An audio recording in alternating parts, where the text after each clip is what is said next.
Au même moment, quand je lui ai posé la question ici, est-ce que vous avez essayé de joindre d'autres leaders? Au même moment, il dit oui. Il dit mais le téléphone était déjà éteint. Au même moment. Parce qu'il savait que le président allait chercher à joindre d'autres leaders. D'autres leaders. On dirait que si on ne manifestait pas ces jours-là, c'était la fin du monde, quoi. Alors, donc, les leaders politiques n'ont pas accepté. Et Baouri l'a rappelé ici que quand il est parti, parce qu'il était question de se retrouver sur Jean-Marie Doré, où les leaders religieux devaient continuer la médiation. Et là-bas, Sidi Touré a dit que le président a essayé de le joindre. Il dit, mais la conversation a été interrompue. Donc, il a donc prié les forces vives qui n'ont pas voulu de repousser la manifestation ou de délocaliser, parce que le stade a été fermé à l'époque, et ça, la preuve a été rapportée à cette audience-là, parce que la Guinée devait jouer avec le Burkina Faso. Donc il fallait mettre le stade en état pour qu'on puisse faire. Est-ce que dans ce contexte-là, raisonnablement, pour quelqu'un qui est de bonne foi, est-ce qu'on peut tenir un meeting dans un contexte pareil? Aujourd'hui, on est l'actualité. Et Dieu faisant bien les choses, aujourd'hui, le Syrie national va jouer au Maroc, dans un stade. Parce que nous, notre stade ici, ce n'est pas homologué. Ce n'est pas une fierté d'un pays qui a été dirigé par le président Ahmed Sékou Touré. Cette fierté d'être guinéen, ce n'est pas notre fierté, ça. Donc, c'était dans le même contexte. Donc, il fallait mettre le stade dans... C'est comme si aujourd'hui, les opposants disent, ou bien les leaders politiques disent, bon, on veut manifester au stade de Nongor. Vous pensez que l'autorité acceptera ça? Non pas parce que vous manifestez contre moi, mais on vous dira, mais il y a un autre endroit peut-être où il faut manifester, même si aujourd'hui tout le monde est cloîtré dans son siège. Le principe de liberté, d'association est bafoué. Vous ne pouvez même pas manifester ailleurs.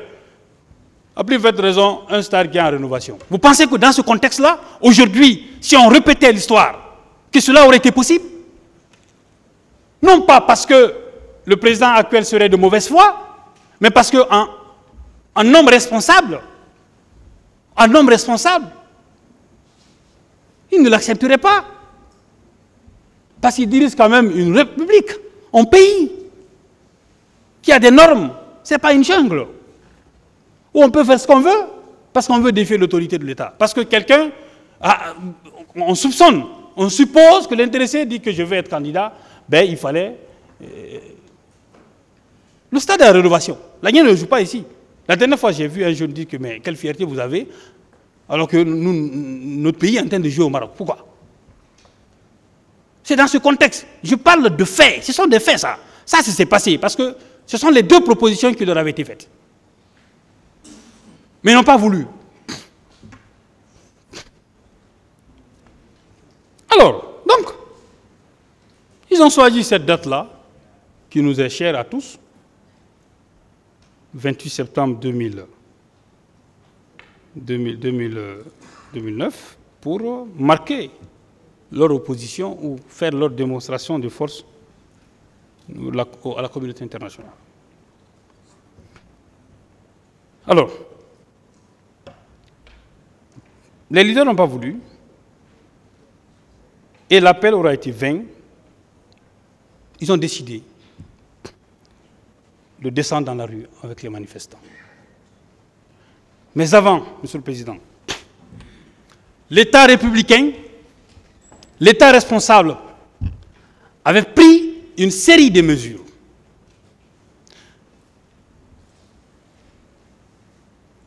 Et ces mesures étaient des mesures préventives, des mesures, Monsieur le Président, de police administrative qui relèvent, bien entendu, des autorités, des polices administratives. Ce sont ces mesures qui ont été prises. Parce que, je reviens là-dessus, pourquoi j'explique les faits en détail? Parce que, pour moi, la démonstration juridique qui est la plaidoirie, doit être fondée sur la confrontation des faits au droit, qui permettra au juge de rendre une décision. Pas de spéculer. Ce n'est pas de la spéculation. C'est de la démonstration juridique. C'est ce qu'on va faire. Parce qu'il a été dit ici qu'aucune mesure n'a été prise.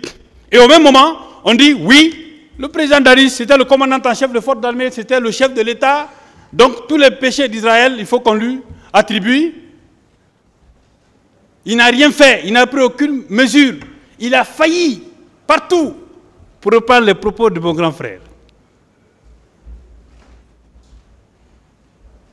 Mon grand frère Gassimou, c'est lui, j'ai reçu beaucoup de choses de lui. Bon, aujourd'hui j'ai pris la permission avant de venir plaider ici, parce que la charte des Kouroukan-Foucault impose à ce que les jeunes puissent respecter les aînés. Je vais le faire avec un style approprié, pas celui utilisé par le confrère de la partie civile. Parmi les mesures prises, le gouvernement a fait un communiqué interdisant toute manifestation le jour du 28 septembre. Ce seul jour, ce seul jour, nous vivons dans un contexte d'interdiction générale et systématique de toute manifestation. Maintenant là. Mais lui, le péché de son gouvernement, c'était d'interdire le seul jour-là. Le seul jour-là. Mais après, moi, je me pose la question, pourquoi Dadis? Pourquoi lui? Pourquoi? Même ce qu'un procureur de la République doit faire, on dit non, il n'a rien fait pour qu'il le fasse. Mais un procureur de la République qui constate la commission d'infractions, les infractions qui ont été commises au stade, qui n'était pas au courant de ça? C'est même pas loin du tribunal de Dikin. C'est-à-dire qu'il y a dit au procureur de ne pas engager des poursuites. Nous y reviendrons. Donc il y a un communiqué interdisant le seul jour-là, Monsieur le Président. Après, le chef d'état-major général des armées a confirmé ici, le général Sano, le casernement des militaires décidé par le président via son ministre de la Défense, qui a instruit à son tour le chef d'état-major général des armées, qui a présidé une réunion à cet effet avec ses hommes et sa hiérarchie. Il a dit ici, il dit que lui, il ne recevait pas d'ordre directement du président Dadis. Nous allons revenir là-dessus sur la chaîne de commandement. Je crois que Maître Jokamé fera une démonstration sur la question. Il dit qu'il recevait des ordres directement du ministre de la Défense. Ça veut dire que le ministre de la Défense était dans cette délégation du pouvoir du chef de l'État et qui avait tout à fait donné des instructions au chef d'état-major général des armées pour caserner tous les militaires. À votre avis, puisque ce procès est tenu devant l'opinion publique nationale et internationale, Monsieur le Président, honorable assesseur, à votre avis, pourquoi un État sérieux déciderait de caserner les militaires le jour d'une manifestation? Pourquoi? C'est pourquoi je dis, Monsieur le Président, honorable assesseur, que votre tâche, elle va être difficile. Elle va être difficile parce que les uns et les autres l'ont dit que vous êtes jugés non seulement par nous ici, mais par l'opinion publique. Pourquoi un État républicain le ferait? Pourquoi?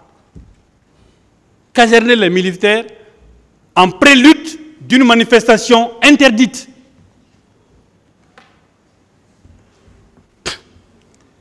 Monsieur le Président, tous les officiers qui se sont succédés ici ont dit que des consignes fermes ont été données à la hiérarchie militaire, aux militaires, que la manifestation ne sera, l'interdiction, le principe de l'interdiction ne sera appliqué que par la police et la gendarmerie, qui devait être, ou qui a été déployée dans les grands carrefours pour empêcher tout regroupement et disperser les manifestants, à travers bien sûr les armes conventionnelles, donc les grenades lacrymogènes et autres. À cet effet, la police avait posté un dispositif de 1200 agents et la gendarmerie 1270 hommes.